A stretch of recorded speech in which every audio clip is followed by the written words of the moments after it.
Hi, everyone. Welcome to Paperbacks and Paychecks. I'm Sara. And I'm Noelle. And this week we're talking plot twists, both on the page and in our careers. From switching industries to switching genres, we are unpacking the power of the pivot.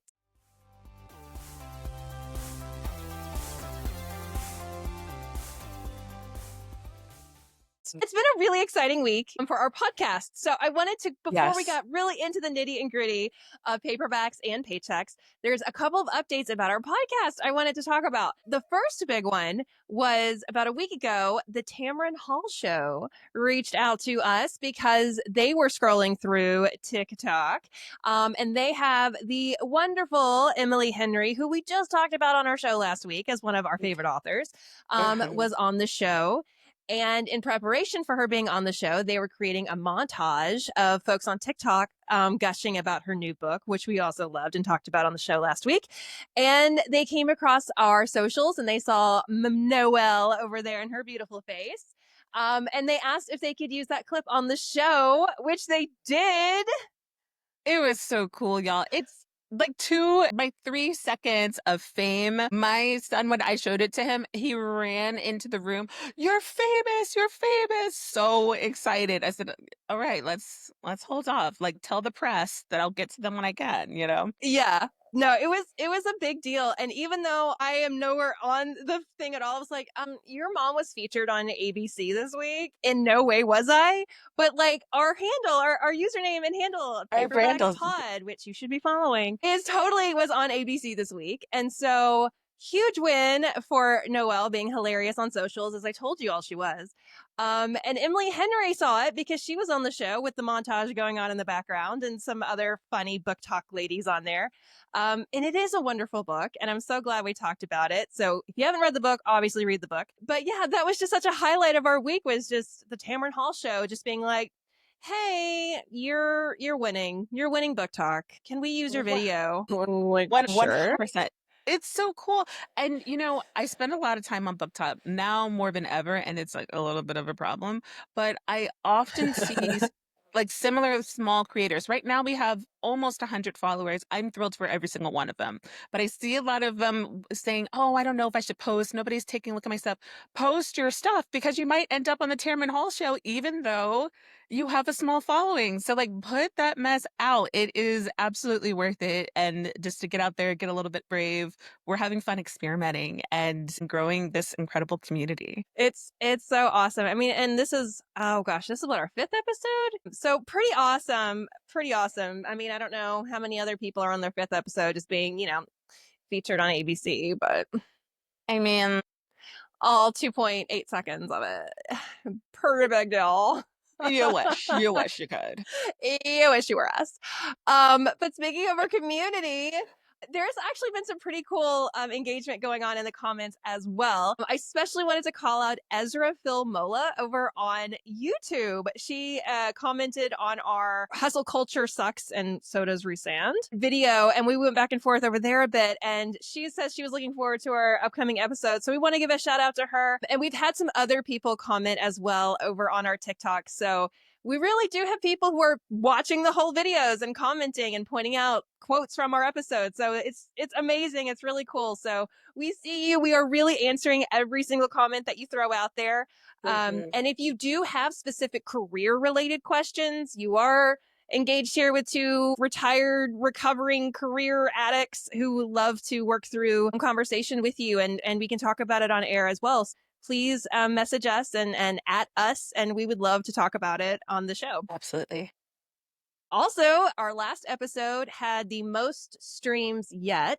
So Ooh. every episode we've published, it's like it gets more and more. So that was also kind of cool. I thought that was a cool little stat. Yes. And last week was Noelle's birthday. So another cool little HR update for Hey. everybody during our team meeting here. So happy birthday, Noelle. Thank you very much. And so our last little HR meeting update. So I am this is like Christmas was over here last week between the Tamron Hall show, Noelle's birthday, and this. I got these paperbacks and you can't tell because they're holographic. Paperback and paycheck decals. Can't really tell because of the Mm. lighting. but Oh, they they're are so so pretty. cute. They are waterproof decals. And if you are listening to this podcast, go to our website, Paperbacks and Paychecks. And if you email us, I'm not going to tell you what the email address is. You just have to listen to our website, find our email address, and email me. I will send you a decal. It's not going to be Aw. like, I'm not going to overnight it on UPS. Like, I'm going to like first class postage stamp this in like grandma's white envelope. But I will totally email you on these waterproof decals. They are so cute. I get so many compliments on it. And Yes. they're so cute. It's our logo and it says Paperbacks and Paychecks, the podcast. So yes, reach out to me and I will happily send you a decal for you to put on your water bottle or on the top of your laptop. But it's happening, folks. We're growing a community and I'm so excited to be a part of it. It is so cool to be a part of this. It's just like every like inch by inch, I'm like, we're almost at 100 followers on TikTok. And there's just so much like every new person gets me so excited. I'm so thrilled where we are. I was telling a coworker at my day job, I was saying like it's kind of like you schedule a time each week to talk to one of your best friends, but like if that's what you have to do to hang out with one of your best friends once a week, if you have to record a call, a scheduled phone call once a week as an excuse to hang out with one of your best friends, it's totally worth it. Just So that's lock kind of them what we do. in. Lock them in. Yeah. Yeah. Yeah. Yeah. Once you're in like your mid to late 30s, that's really the only way that you can guarantee time with your other Yeah. friends, your Yes. other mom friends, is if you just have it on your calendar as a meeting. Otherwise, it might not 100%. Or happen. it's not happening. No, no. It's like hard Yeah. enough to get folks that It's you very love important. to respond to a text. So we got it. Well, thank you for attending that staff meeting, you all. I'm so excited to give you those updates. Yeah, thanks We for the love all a good hands all meeting, hands guys. update. Is there anything more cringy than like, let's go around and do a quick icebreaker at this all hands meeting?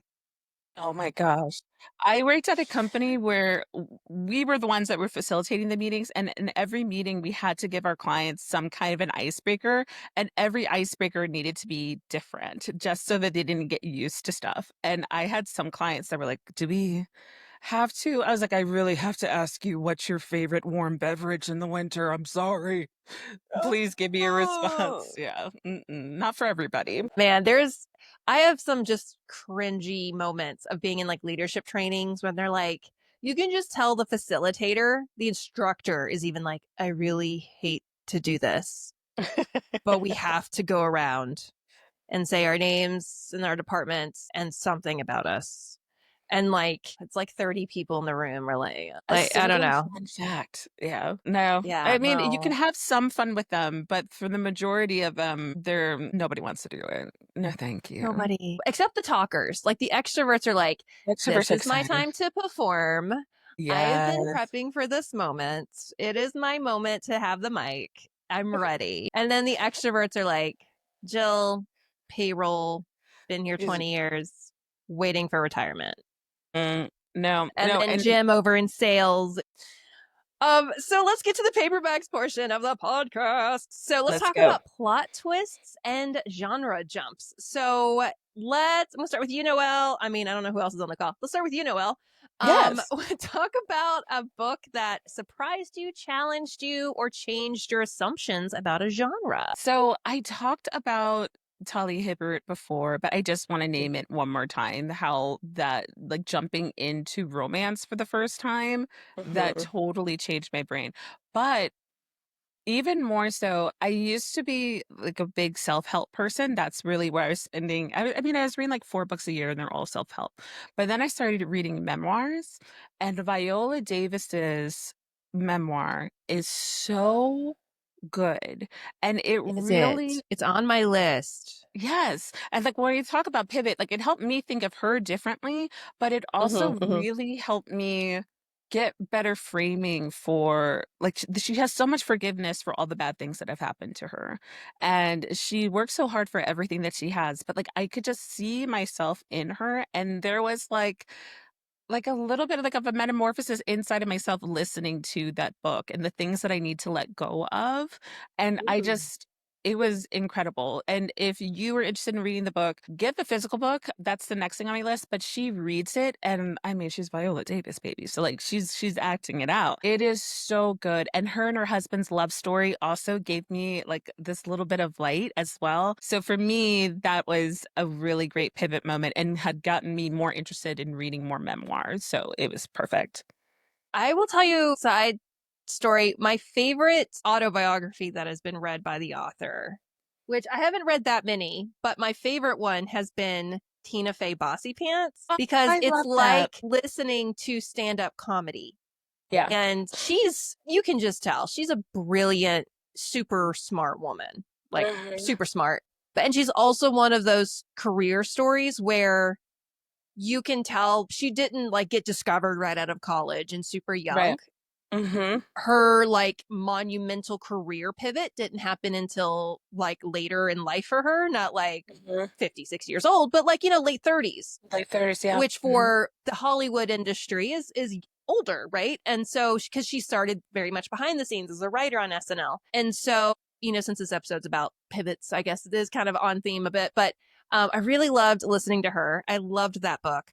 But Mhm. I really loved the takeaways of that book. And I used a lot of quotes of that book in my own just leadership advice and training. And my biggest takeaway I took from it was she has this kind of anecdote where she's talking to Lauren Michaels one night and they had done a round of auditions, and Lauren Michaels is like, I want to hire so and so.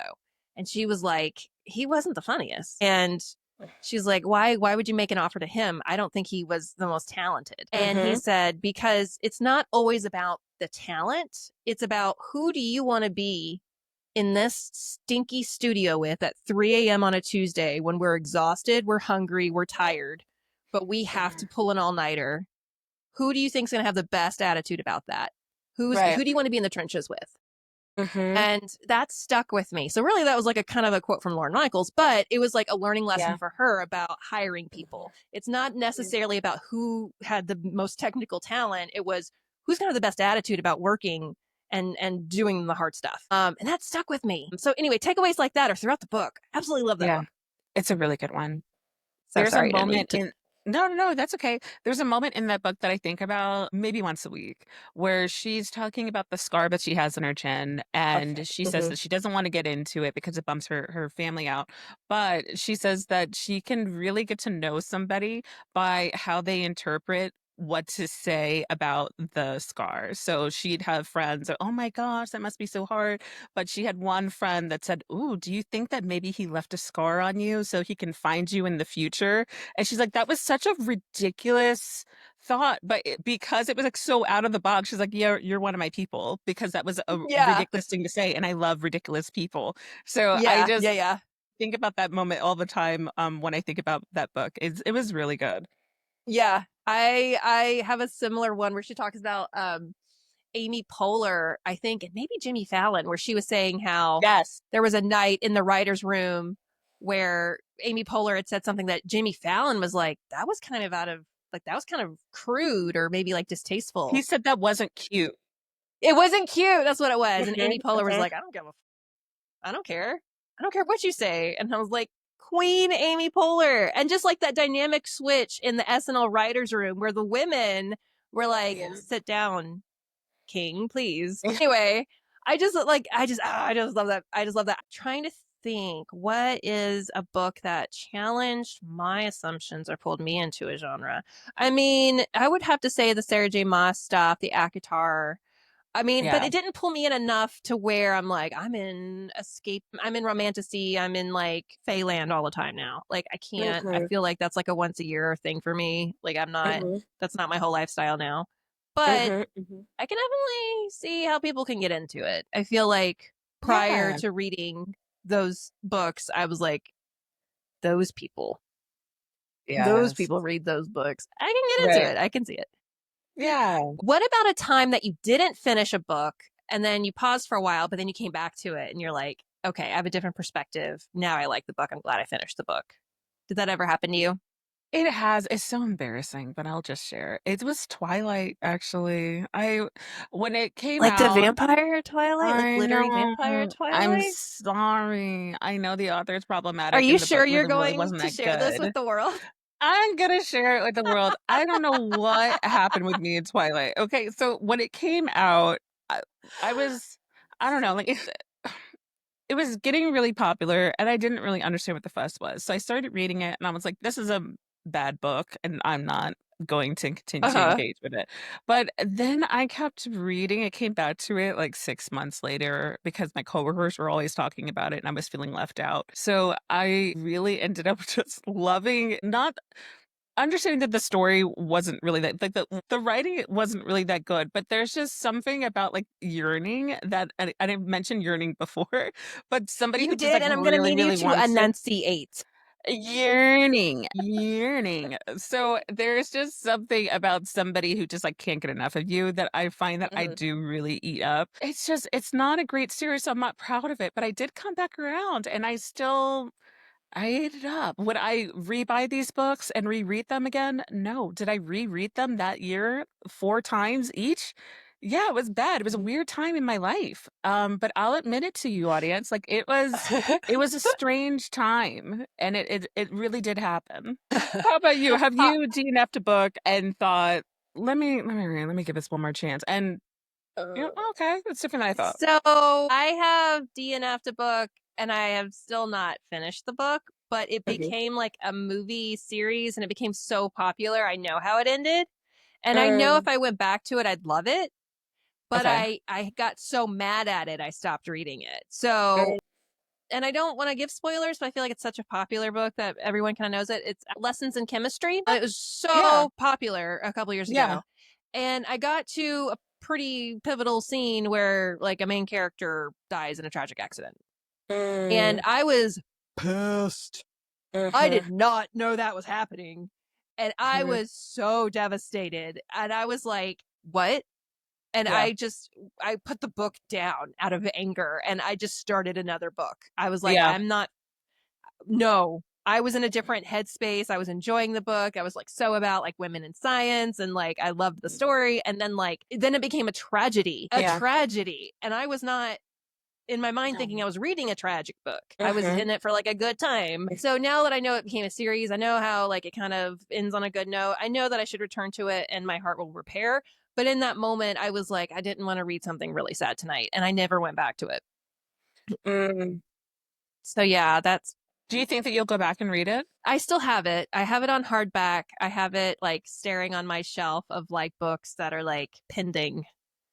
I Okay. don't know. There I just my to be read list is so massive. And I Yeah. do book of the month. And so I get like 3 hardbacks a month that I am Ooh. just like itching to read. Yeah. That it's so hard when you have brand new books that are all over your TikTok and you're like, I'm getting spoilers. I better get into these. That when you Yes. have a book that's like now at this point, like 2.5 years old, it's like, Mm. and you know kind of how it ends. It's hard to go and Yeah. find time when like literally every week a new one's coming out. So it's Yeah. hard. It's easy for those to kind of get pushed aside. And you Um, know, I'm not somebody who feels like I have to finish anything ever. I was talking to a friend who was saying that she feels like she has to finish a book, like mhm. she's already committed to it. I don't feel that way at all. There's so much to still read. So if I'm not getting into it, often that's it. So it's rare for me to come back around to a book. Like once I'm like, I don't even know. I'm reading right Okay. now. Right now, I'm reading "Filthy Rich Fae" by Geneva Rose, and I liked Perfect Husband or Perfect Marriage. I thought that was fine. I didn't like the ending, but like I liked it fine. And so I thought that I would like this one, and it's just I'm 16% into it, and I'm like, I don't know if this is something that I want to still spend my time listening to anymore. The Mhm. narrator's fine. It's just I don't, you know, and when You're not people say, "Oh, connecting. you have to get 60% of the way in." I did that with SJM.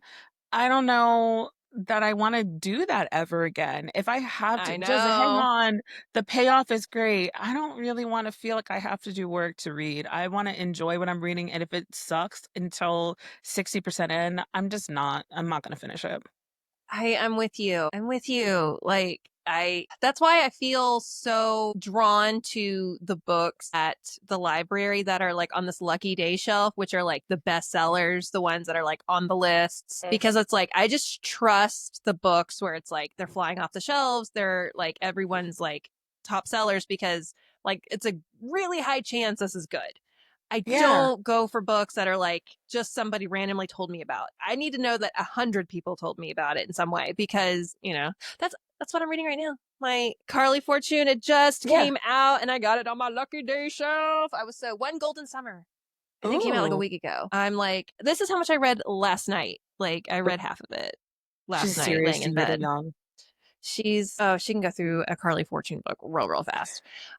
So I brought a couple of other books with me for this one, which was Power in the Pivot. This one, The Last Love Note. I wouldn't say this one was a pivot in the sense of plot, but pivot in the sense of did not expect this to be a top 10 book I ever read. Like it Mm, just ripped me in a way yeah. that was just like it's a very emotional book. This is just a good book. The other Einstein, I talk about that one a lot. And Yeah. also, if you're with us and you're still listening, I also put all of our books on bookshop.org. There's a list of all the books that we mentioned on any of our episodes. On our website. So if you hear us talk about a book and you want to go to it, don't go to Amazon, go to our bookshop.org list because it supports local independent booksellers. That's where they source the books from. And so it is an affiliate link. So we get a little bit, but mostly it goes to independent booksellers. So check that out as well. And we list all the books that we talk about in all of our episodes on there as well. So I'll put those on there as well as the book of the month link as well. But there's some good ones. We talk about some really good books on this podcast. Hmm. I think I want to throw just one more out there for pivoting. I started reading The Power of Yes by Shonda Rhimes. I like I loved Scandal when that first started, and I really wasn't into any of the other shows, but I was aware of her when it came out. And she starts the book talking about how big of a narcissist she is. And because it's her, like it's about her, I was like, I don't really want to keep reading a book about a narcissist. This is just not going to be fun for me to read. And eventually I came back around to it, and it is one of my favorite um memoirs. It's really, really good. And it's like a really powerful way of what it looks like to say yes more in your life. It was, Mm. it really did surprise me. And I appreciate her more as a writer now that I've read that book. I highly recommend The Power of, no, it's not The Power of Yes, it's A Year of Yes. And Mm-hmm. it really was a great experiment of what it looks like to say yes for a year and what can happen to your body, what can happen to your mind, what can happen to your relationships. I highly recommend it. Okay. I feel like I haven't heard of this. I'm going to have Yeah, to check this one out. it came out a couple years ago, 10 years ago. Oh my gosh. Oh, a couple Um, years ago. I That's know. 2015. How was It that was a 10 while years ago. ago? I know. But it Time's is really good. flying. I know. I can't believe it's Okay. 2015 is 10 years. It really is. Uh, what is a twist that you did not see coming? An unhinged or emotionally jarring twist, but how can you say it without giving a spoiler away? For me, I will tell you I mean, emotional reaction to a twist was in Crescent City, and it was Oh, the second end of the second book. yes. And that's when I was like, as discussed in our second episode, I'm like 85% of the way through this book. And I'm like, I have stuff to do. I'm over this book. I want this book to end.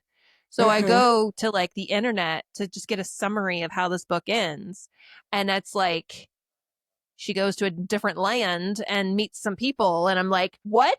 Yep. What? And Hmm. then I'm like, calling you basically, like, did you know about this? That was the best twist I think I've read in like this decade. I mean, it's real good.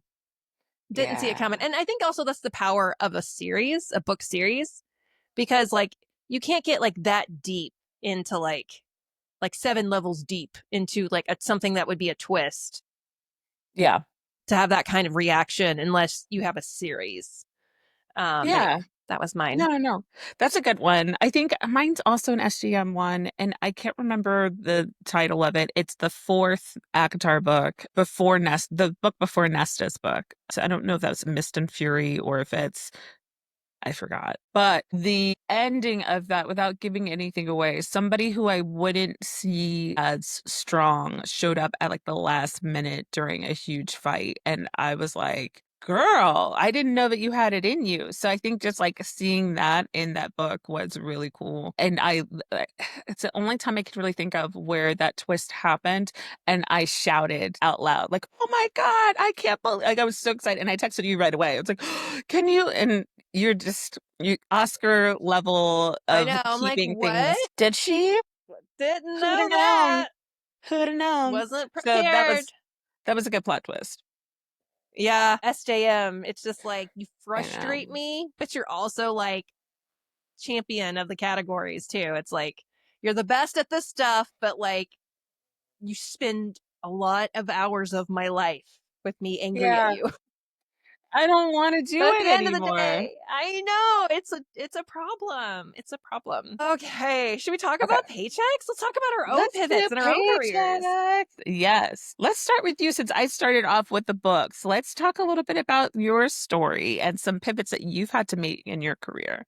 And if you have like any like little nuggets that you can share with our audience and things that they can keep in mind, because I know so many people that are looking to make a pivot in their career, if not now, soon. So for my career, I did go to college to be a professional hippie. At the time I went to college back in my day, Al Gore's An Inconvenient Truth had come out, and I was Oh. going to find the cure for climate change. Like I was going to solve this Mhm. issue. That was my destiny. And so that's what I went to college for and was very committed to just corporate social responsibility, Mhm. sustainable development, environmental science. That was kind of my wheelhouse with really a focus in like I think just like volunteer management and just kind of like community involvement, right? And I think that that happens with a lot of energetic young ladies who can be paid very, very little to work in like a nonprofit type role to bring a lot of energy to campaigns that require a lot of awareness and changing of behaviors. And that's kind of, I think, how I landed in my first few jobs.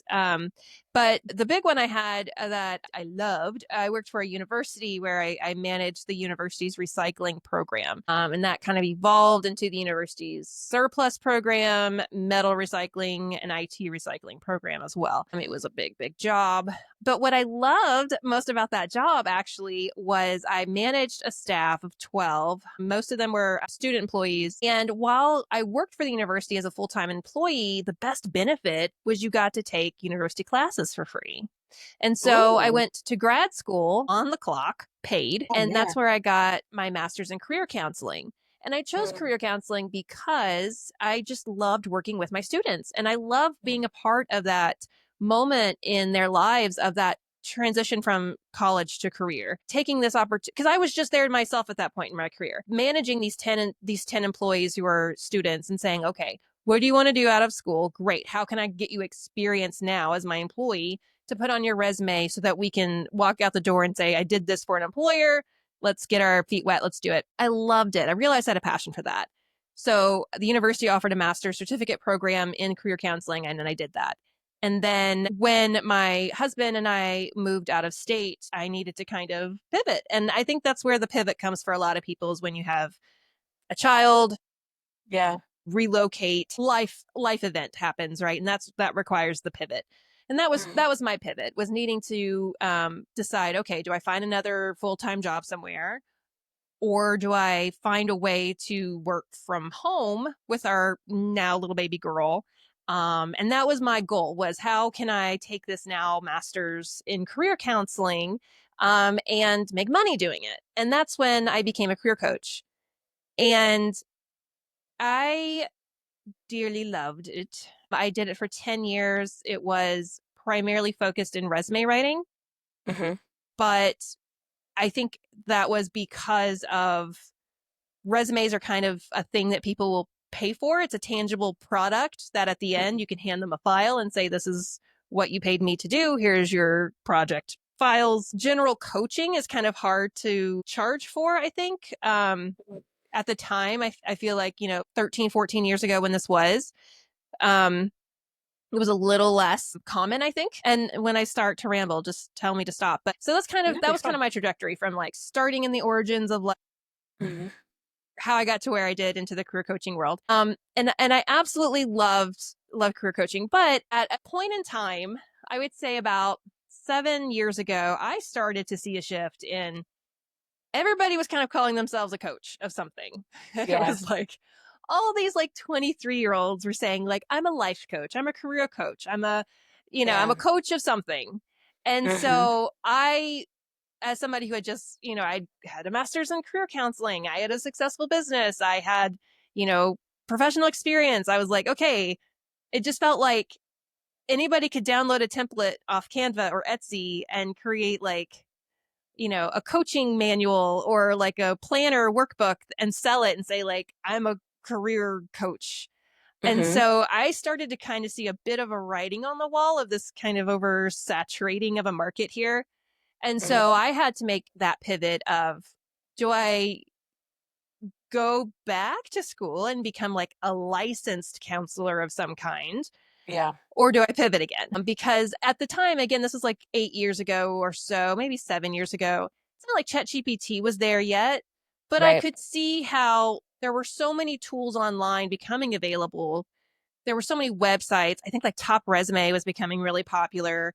And there was just templates online. It was just becoming easier and easier for people to kind of DIY a resume and not need a professional resume writer. I was starting to see, like, this isn't, I'm not going to retire being a technical writer for resumes. And so that's when I needed to, again, pivot. And I think that one was market driven. That Yeah. one was, I'm starting to see this become an oversaturated market, and I'm starting to see a lot of people DIY work that they used to pay me for. So Absolutely. that's when I started to say, okay, well, I actually have been pretty lucky in having to have a pretty successful business, be home with my kids for several years. Maybe I want to go back to work full time anyway, get some PTO again, get some retirement, that kind of stuff. So then I went Hmm. back into full time roles, and that's where I've kind of been ever since, just working full time in like a contractor role or in full time roles as well. But I've done banking and I've done healthcare and a little bit of all within the IT sphere. So that's kind of where my career trajectory has been. That was a really long interview I just gave you. But all that to say, my pivots have been either market driven or life event driven. Hmm. How about Hmm. you? So for me, I started my career really like I've always worked. I've been working since I was 15. And I got into being a temp and I was going around for different companies and doing all kinds of stuff and really just sitting at a receptionist desk and reading like true crime stories when I should be answering the phones. Like that's like the real origins. I had such strange jobs. I worked at a funeral home. I have directed traffic, just like random stuff all the time. So I did that for a couple of years, and that landed me at a pest control company, which really surprised me how much I loved working there. So I worked there for 6 years, and there was just like it's the only place still that I've worked at that I loved my coworker. Like they really felt like they were my family. And there are several people who worked there who were married into each other's families or they grew up as siblings. And there was just so much of that like we all knew each other so well. So as I kept moving up in the company and they said, Noelle, the next thing for you is to become a bedbug manager. I was like, well, I don't want to do that. So how much longer can what else do I do? And I had mentioned before that I also love to complain and that I got a brain tumor and that like really started to like shift my idea of like what I wanted to do. So I got to a stopping point of like realizing I want to feel like I'm doing more with my life and I don't know what that would look like for me. So I decided that I just wanted to work somewhere where I felt like I was making a difference. I started working on my degree for nonprofit management, and then I started working for really interesting nonprofits. One, it was not really a nonprofit, but I felt like it made a difference. It was shipping human organs. If you think that you are stressed now, imagine getting a call where somebody's like, yeah, we actually can't find their heart. Where's the heart? I don't know. I don't know where their heart is. For like My transplants? Yes, yes. This Oh my place, God. Like they literally only life saving shipments, life and absolutely. death shipments. Life and death stuff. I feel like, I don't know. So that place only shipped human organs and aircraft parts, and that was it. So because apparently when a plane is Same grounded for division. every Same same division. vision. When a plane is grounded, I think it costs the airline like $10,000 every minute. It's like some crazy number. So they need to get their stuff shipped over to them really fast. And same with, if you need an organ. But it was so stressful.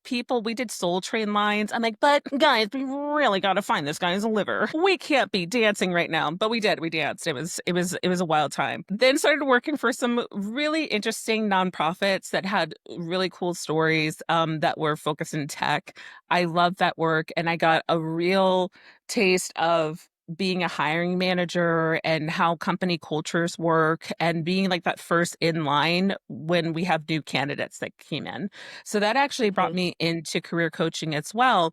But it wasn't, resumes didn't really do anything for me. I actually hated doing them because for me, they had always been boring.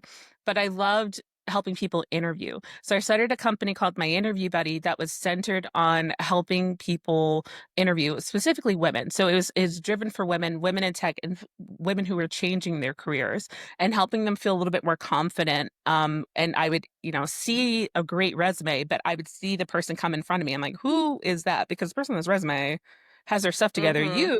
Mhm. And there, you can get some career coaching when you're in college, but at that time, trying to learn how to be a strong interviewer, there just wasn't a lot of content out there that was like super helpful. So I I did that completely for agree. Yes. And the interview, like seeing somebody start off not really confident and then feel like they can nail it, and then getting an email that somebody got the job. And you probably have that experience too. When somebody tells you that they got the job and they feel like you're part of the reason. I haven't done my interview buddy in years, and I still have people that come to me, and it's like, it means so much to It's the me still. best. It Absolutely. is. It changes their lives. I've switched people out of Yes. industries that they felt like they could never get their foot in, and now they're making well into their six figures for the first time ever. It is the coolest thing. Absolutely. So from there, I had spent a lot of time working on company culture. I have resting, go ahead and give it to me face. I always tell people. So folks, especially those who have marginalized identities, they would come to me and let me know, like, this is fucked up. So I would go and fix those things because I had the trust of the leadership team, and I'd make changes. And that actually, because I was giving advice to folks all the time, me and my sister started a consulting company focused on DE. We did that for years, and it really took off right away. Like one of our first clients, actually, I shouldn't name drop, but we started work for big top 5 companies in the world right away. So that was very, very cool. And I was doing DEI work for a long time, and now we're in a very different time. And now Yeah. I'm in this season of needing to pivot. So I'm trying to figure out where is the next place for me. I love to impact culture. I love developing people. I'm a born facilitator. I love helping have conversations, but trying to find the right place has been challenging. So if you find that you're in a season of making a pivot, just know that you can make a change anytime that you want. It's just Mhm. maybe you need to add some more skills. Maybe you need to have some informational interviews, but it's finding your right timing and then going forward with it, because that feeling of a discomfort, I always say that there's no what do I always say? There's no growth in comfort. So like when you get that feeling Mm. in your Mhm. body, you know what I mean? When you have a feeling in your body of just like, I'm not supposed to be here. This isn't right. Every morning you wake up, there's just dread. It's time to start to look for something else. And it might not be that role if you always feel that way. It might be that you actually need Right. to change your career. I completely agree.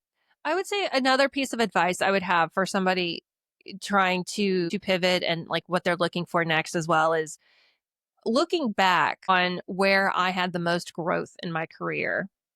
The growth was unexpected in the roles Mhm, where it happened. And mhm, the growth was unexpected because it wasn't mentioned in the job description, mhm, because I created those opportunities for growth in mhm. my I decided this is an area I want to grow skills in. This is an area I'm passionate about. This is an opportunity. This is something you're lacking in company A, B, C. And you Right. don't know that until you get in there. And Yeah. so I would just say that if you're looking at job descriptions and you're like, this isn't what I want to do, I'm not going to apply for it. Sometimes you need to mindset and say, okay, let's look at the company. Is this a company I want to work for? Find a job Mhm, you're qualified for, and then get in there and then maybe find opportunities to say, okay, I've been in here for 3 months. Now talk to your boss and say, hey, I notice there's an opportunity to do XYZ here. I have those kind of skills. Is that something I can mhm, do? And I think when I look back again on my career pivots, going from environmental science to career counseling, I got that question all the time. How did that happen? That's not uncommon at all. I didn't mhm. go to work for the university to become in career coaching. It's just, it kind of happened on the job training when you realize, hey, I have 10 students coming to my desk every single day needing experience. You become a career coach. And so again, the most growth I did was created from opportunities that I saw, and it wasn't because they were listed as opportunities in the job description. You have to create those Mm-mm. opportunities once you get in there.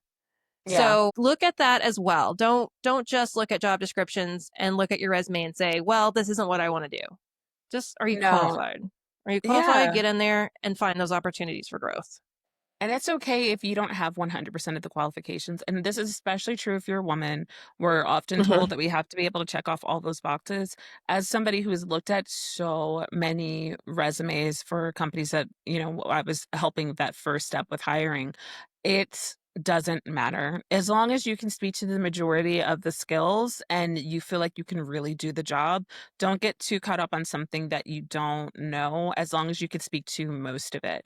If it's something also that you can learn on the side, like, go ahead and do that. It's okay if you're not a master at it, but if you can take a quick, online course, you can watch some YouTube tutorials to become stronger at a skill, go ahead and do that so you feel a little bit more comfortable in it. But do that. And at the companies that you're at now, if you're interested in making a shift, start making friends with the people that are in roles that you're really interested in. I Mhm. have done this as somebody who's been mentored and somebody who has mentored folks, like just giving them an insight into what the day to day is actually like and what they actually need. And not, you'll see some cookie cutter stuff that's on the internet, but we'll find often that there's lots of different paths to get to the roles that you want. So talk to the folks who have done that work. They're out there. And if you can't find them at your company, look on LinkedIn, start sending messages to people. Absolutely. And it's not just about the like networking, it's about just getting in the environment and talking their language. You would be surprised at how different and confident you'll come across in an interview if you can just begin to talk like them. So if you are, if you're in payroll, but you want to be in marketing, I don't know, I'm throwing those out there. Just being around Joe over in marketing. And if he's just like, yeah, you want to come sit in on the sales call or whatever, just being Mhm. able to go into an interview and say, oh, well, I know this, this, and this, just being able to throw out those key phrases because you heard Joe in marketing talk about it, that goes such a long way, and it doesn't cost anything to make to make an ask and just say, hey, Joe, are you able to mentor me, or in better ways you can say that, but Yeah. yeah, just being able to be able to talk. Mhm. I would also say that, to push back just a little bit on what you said, Noelle, about don't worry about, if you're 100% qualified. Completely true. I agree with that entirely. But I am so fed up with the job market. I'm It's almost to awful. the point where I'm like, you can be 100% qualified for a job on your resume and formally apply to a job on LinkedIn and not get anything. You won't even Absolutely. get like a robot rejection email. So it's Mhm. like, I mean, it is true what you said, absolutely. But I'm almost to the point now where I'm like, unless you can hand this resume to a human, either through an email, a message, or whatever, I'm almost like, don't even worry about formal job applications on LinkedIn or Indeed or whatever. Because I mean, I've applied to jobs where it's just like 1 to 1. Like, I know 100% this is a match. And I Mhm. don't even get like anything but like this is a rejection email, we're going to sign you up now for unsolicited marketing campaigns. Thanks. I'm like, really? Not Congratulations even to you. Right, and it's a perfect congratulations. match. You now get our marketing stuff You can't for 100% match. it's such a tough market, so really being able to do that networking now, it is such an incredible game changer, and it'll give Yes. you opportunities that you didn't know was possible. I one time ended up on Capitol Hill, teaching Girl Scouts the importance of STEM jobs. I didn't That wasn't in my repertoire. It was somebody who saw me, who knew that I was interested in some of the things that they were doing, and they were like, "Yeah, do you wanna do this?" "Absolutely." I found myself in rooms that everybody in here is a diplomat. Okay. Mm-hmm. And you never know the connections that you'll make at those kinds of opportunities, but just starting to build up on that. And we'll probably end up talking more about mentorship and sponsorship in the future, but I And I think was that going to that's say, such we a should big. also add volunteerism to that discussion as well. Just finding ways to just volunteering and how that might unintentionally network and result in something too. Just, Yes. I mean, nobody has time for anything, but if you can find ways to volunteer, you might be surprised at who you run into or who knows somebody. Absolutely. Yes. So that, y'all, that is the power of the pivot. It's so important to be able to be willing to be open and give yourself Mhm. the opportunity to see what might be a good fit for you. And we talked about ChatGPT last time. Y'all utilize tools that can help you develop a trajectory that makes sense for you. If you don't feel energized by it, then maybe that's not right. But it doesn't start until you start doing the research. That's so core. And when me and Sarah used to spend time helping veterans find jobs, and they're mostly vets, to switch from military careers into tech roles, we would often tell them that same advice. Like, you just have to get started Absolutely. with that research piece. Yeah. And if you are a vet or if you did recently graduate from a college or there's don't also just don't forget there may be resources available to you that you have already paid for in one way or another, whether it was through Veterans Affairs or whether it is through your alumni services that may still be at your disposal that you just haven't thought about yet. So Hmm. if you are in a situation where you haven't thought about career coaching, you may already have that benefit, you just haven't thought about it yet. So check in with those as well. Hmm. There's a whole bunch of, I talk about this in my book a lot. There's a whole list of, that sounded really cocky. I talk about this in my book. I read But it there's in like my a book. whole, I read a book. But there's like this whole list of just like, there's free resources that people don't think about. And I'm not just saying like Google. I'm just saying like there's either Yes. through the library, your library card is a gateway to so many what is usually paid access tools that you may not even know about. So check your library website, your local Hmm. library. You may have access to premium features of LinkedIn through there that you don't have to pay for. Check your Hmm. college. You may have alumni services you've already paid for you didn't know about. Right. So think think outside the box. You may have already paid for things that it's like subscriptions that you don't realize that you've already paid for that you're still paying for. Yes. Don't forget about those. Yes. We don't Because want people want to see you you win, you know? we want to see you win. We want to see Yes. you win. All right. Well, thank you for joining us again for another episode. Please keep engaging with us on our socials. And like I said, if you are listening, go to our website and email us, and I will send you a decal. Yes. We'd love to give it to you. And thank y'all so much for listening. We love building up this community and spending time with y'all. And if you have any questions, you want to dive in a little bit deeper somewhere else, let us know because we're looking to really get into the next few episodes as well. Have a great rest of the week. Bye, Bye. everyone.